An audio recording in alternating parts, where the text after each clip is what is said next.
केंद्रीय मंत्री माननीय अर्जुन राम मेघवाल जी आपको संबोधित करेंगे। आपको संबोधित करेंगी भारतीय जनता पार्टी की माननीय राष्ट्रीय मंत्री डॉक्टर अलका गुर्जर जी। मेरा विनम्र निवेदन है माननीय मेघवाल जी से कि आपको संबोधित करें।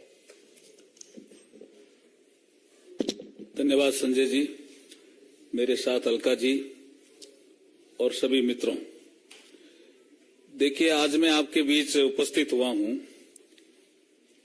वैसे तो प्रतिदिन राजस्थान में ऐसी घटनाएं घट रही है जो इतनी मार्मिक होती है कि जो भी सुनता है वो ऐसा सोचता है कि इतना शांत प्रदेश राजस्थान में ये इस तरह के अपराध, कम उम्र की बच्चियों के साथ बलात्कार, गैंगरेप, एसिड डाल करके मार देना, कोई कार्रवाई नहीं होना। लेकिन आज जो एक घटना घटी है जोधपुर जिले के ओसिया में, ओसिया हमारा एक टाउन भी है और एक असेंबली सेगमेंट भी है। एक ही परिवार के 4 सदस्यों को जिंदा जला दिया, बॉडी के भी टुकड़े कर दिए। एक 6 महीने की बच्ची थी, आप कल्पना कर सकते हो, 2 महिलाएं उसमें और एक पुरुष। और वहां की एक कांग्रेस की मान्य विधायक वो कहती है, आपने उसका वीडियो सुना होगा, कि मेरे आगे पीछे पुलिस की गाड़ियां चलती है, मुझे सुरक्षा दी हुई है, मैं सुरक्षा के बीच में चलती हूं, फिर भी मेरे पे हमला हो जाता है। कांग्रेस की एमएलए जी, आपको वीडियो हम दिखा देंगे। मेरे पे हमला हो जाता है और किस तरह का दबाव है कि आईजी कार्रवाई नहीं करता। मैं नाम भी ले सकता हूं, दिव्या मदेरना जी ने यह कहा है आज वीडियो पे। उसी एरिया में एक ही परिवार के 4 सदस्यों को जिंदा जला दिया। ये कानून व्यवस्था जो बिगड़ी है उसकी हम एक आपको लंबी लिस्ट भी देंगे और दे सकते हैं। जब से ये सरकार आई है, गहलोत जी के नेतृत्व में कांग्रेस की सरकार राजस्थान में, लेकिन ये मैं अगर इसका एनालिसिस करूं एज ए लॉ मिनिस्टर, तो मैं पाता हूं कि इसके पीछे सबसे बड़ा कारण श्रीमान अशोक गहलोत स्वयं है। वो जगह जगह जाकर के सभाओं में कहते हैं कि मेरी सरकार मान्य विधायकों ने बचाई। जब वो ये कहते हैं तो एमएलए मुख्यमंत्री बन जाते हैं। वो वहां थानेदार लगवाने में भी सक्षम हो जाते हैं। कई जगह कलेक्टर, एसपी भी एमएलए के कहने पे मुख्यमंत्री लगवाते हैं। और जो एमएलए चाहता है वो वहां होता है। तो एमएलए भ्रष्ट भी हो गए। कानून व्यवस्था जब बिगड़ती है, कोई थानेदार हटता नहीं है, कोई तहसीलदार का ट्रांसफर नहीं होता है, तो ये जैसे आज ओसिया में आपको रूप देखने को मिला, ऐसी घटनाओं का पुनरावृत्ति होती है। जोधपुर जिले में ही 3 दिन पहले, जो मुख्यमंत्री जी का गृह जिला है, एक महिला के साथ बलात्कार होता है, गैंगरेप होता है, और वो कई जगह घूमती रहती है अपनी सुरक्षा की गुहार के लिए, और मुख्यमंत्री जी को शर्म ही नहीं आती है। मुख्यमंत्री जी उसको कवर अप करने के लिए मैं कह रहा हूं, संवेदनाएं समाप्त हो गई है मुख्यमंत्री जी में। कहते हैं ये तो किसी और विचारधारा के लोग थे। यहां विचारधारा देखी जाती है क्या? किसी महिला के साथ गैंगरेप हुआ, वो शिकायत करने पहुंची, आप विचारधारा देख रहे हो क्या? इसलिए मैं कह रहा हूं कि जितनी भी गैंगरेप की घटनाएं हुई है, बलात्कार की घटनाएं हुई है दलितों पे, विशेष करके दलित महिलाओं पे, उसमें जो कार्रवाई नहीं हुई है उसके पीछे भी वो कोई न कोई विचारधारा देख रहे हैं, तुष्टीकरण की नीति देख रहे हैं। उनको लग रहा है मेरा वोट बैंक खिसक जाएगा, लेकिन अशोक गहलोत जी, आपका वोट बैंक खिसक गया, ये मानिए आप। जिस तरह की घटनाएं महिलाओं के साथ, दलित महिलाओं के साथ, दलितों के साथ, आदिवासी समाज के साथ हो रही है, उससे आपका वोट बैंक खिसक गया। और आप कार्रवाई इसलिए नहीं करते कि सामने आपको दूसरा ग्रुप नजर आता है, तुष्टीकरण की नीति के कारण।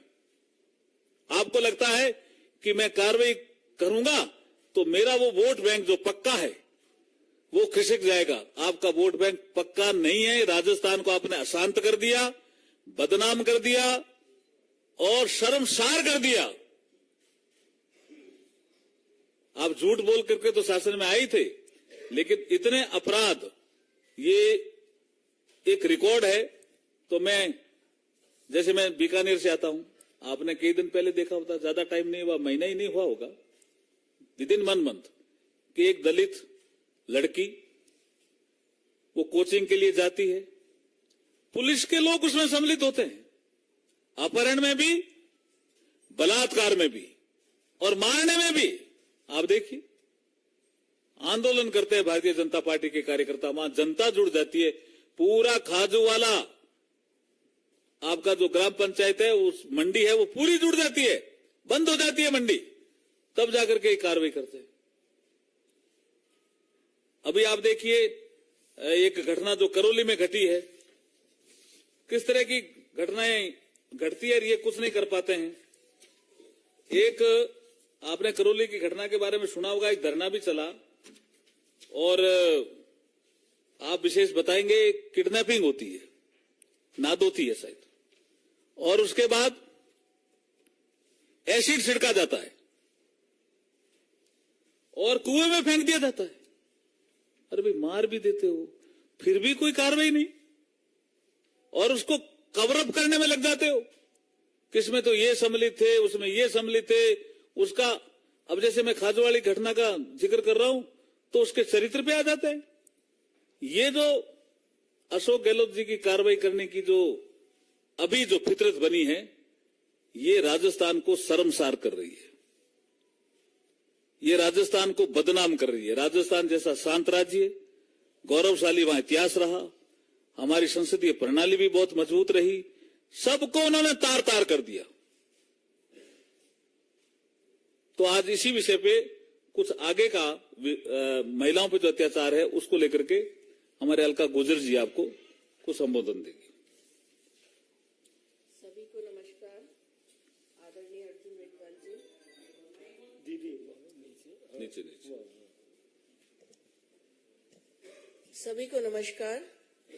आदरणीय अर्जुन मेघवाल जी और समस्त पत्रकार बंधु, आज वीरों की भूमि से मैं आती हूँ, वीरांगनाओं की धरती से आती हूँ, जो हाड़ी रानी का प्रदेश है, पद्मिनी का प्रदेश है। लेकिन महिला होने के नाते बहुत पीड़ा होती है कि आज वीरांगनाओं की धरती शर्मसार है।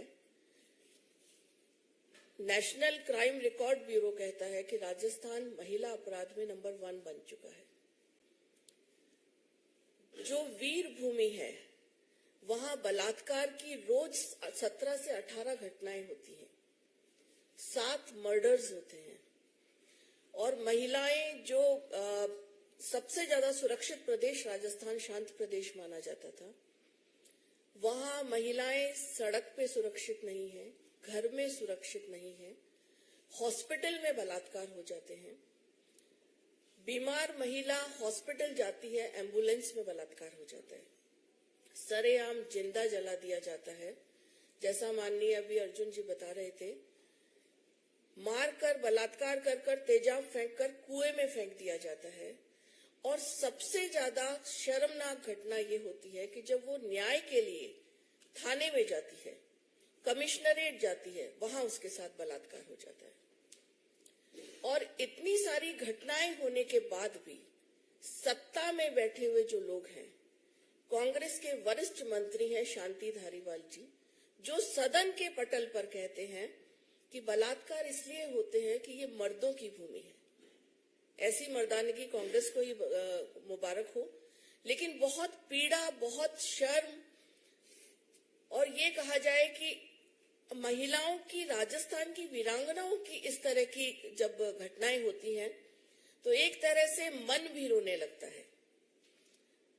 आज आप देखिए, किस जिले की हम बात करें, डूंगरपुर में बच्ची के टुकड़े कर दिए जाते हैं, भरतपुर में महिला को खुद सरेआम गोली मार दी जाती है, करौली में कुएं में डाल दिया जाता है, खाजूवाला में दलित बच्ची को सरेआम पुलिस उसके अंदर इन्वॉल्व होती है। और किसी भी जगह को आप देख लीजिए और प्रशासन और शासन मूक दर्शक बनकर देखता रहता है, क्योंकि उन्हें इसमें भी राजनीति नजर आती है। पहली बार ऐसा होगा कि मंत्री के पुत्रों पर भी इस तरह के आरोप लगते हैं और कार्रवाई के नाम पर एक बिग जीरो होता है, क्योंकि शासन की मंशा ही नहीं है कुछ करने की। अलवर में एक मूक बधिर बालिका के साथ बलात्कार होता है। एक घटना मैं सिर्फ आपको बताना चाहती हूँ उदाहरण स्वरूप। बच्ची बहुत सिख परिवार से थी और बहुत निम्न स्तरीय जीवन जीने वाले लोग थे, रोज कमाने खाने वाले लोग थे, लेकिन वहां भी संवेदनहीनता की पराकाष्ठा ये है, इनकी राष्ट्रीय नेता प्रियंका जी, जो यूपी में कहते हैं लड़की हूं लड़ सकती हूं, बहुत फेमस डायलॉग है उनका, उनको बहुत शौक है राजस्थान में आकर पिकनिक मनाने का। वो रणथंभौर में आती है। उसी समय की ये घटना है अलवर की बच्ची का। हम एक शिष्टमंडल के रूप में उस परिवार की पीड़ा को लेकर प्रियंका जी से मिलने का प्रयास करते हैं। प्रशासन द्वारा कार्यवाही करना तो दूर, हमें अरेस्ट करवा दिया जाता है और प्रियंका जी को फुर्सत नहीं होती कि वो एक लाइन या एक शब्द भी उस पीड़ित बच्ची के बारे में बोले। प्रशासन को इस तरह से मैनेज किया जाता है कि प्रियंका जी चूंकि यहां पर हैं तो इस मुद्दे को ज्यादा नहीं उठाना है। महिला की अस्मत उनके लिए मुद्दे बन गए हैं। संवेदनहीनता की पराकाष्ठा वहां हो रही है और आज बहुत पीड़ा के साथ मैं ये कहना चाहती हूँ कि हम बहुत शर्मसार होते हैं। हम बहुत शर्म से झुक जाता है कि जो हमारी ऐसी धरती जो पद्मिनी की धरती है, वहां महिला अत्याचार में आज हम सबसे आगे बढ़ते जा रहे हैं। मैं अशोक गहलोत जी को आह्वान करना चाहूंगी कि राजस्थान की महिला अब आपको माफ नहीं करेगी। इन माताओं बहनों का श्राप ही है जो आपको अब इस चुनाव में भी पता लगेगा। और जिस तरह से ये अत्याचार की घटनाएं बढ़ती जा रही हैं, विशेषतः दलितों पर और महिलाओं पर, जनता उन्हें वास्तव में अब आईना दिखाने वाली है। धन्यवाद। क्वेश्चन होंगे ना? प्रश्न इससे संदर्भित ही प्रश्न। कानून व्यवस्था। अरुण जी मेघवाल जी, क्योंकि आप कानून मंत्री भी हैं और आप राजस्थान एडमिनिस्ट्रेशन में भी रहे हैं, तो अगर आपकी सरकार राजस्थान में आती है, सबसे पहले तो आप कैसे इंश्योर करेंगे कि ऐसी घटनाएं ना हो और क्या इंश्योर करते कि एक भी घटना ऐसी ना हो? देखिए, हमारा काम करने का जो तरीका है वो डेवलपमेंट और गुड गवर्नेंस हमारी हाईएस्ट प्रायोरिटी है। कांग्रेस सरकार का काम करने का तरीका है तुष्टीकरण की राजनीति, वोट बैंक की राजनीति। फर्क समझना पड़ेगा। तो हम जहां जहां भी हैं वहां इस तरह की घटनाएं कम है। अभी जैसे अलका जी कह रही थी 17 बलात्कार रोज राजस्थान में, 7 मर्डर रोज राजस्थान में। तो ये इसलिए है ना कि वो तुष्टीकरण की राजनीति और वोट बैंक की राजनीति उनकी प्रायोरिटी, हमारी वो प्रायोरिटी नहीं। हमारा डेवलपमेंट और गुड गवर्नेंस प्रायोरिटी। आप देखिए भरतपुर में क्या हुआ, एक कैदी, दोनों तरफ पुलिस, और मार देते हैं। ये क्या इस तरह की घटनाएं होती हैं? और कोई प्रश्न? ठाकुर रविंद्र सिंह।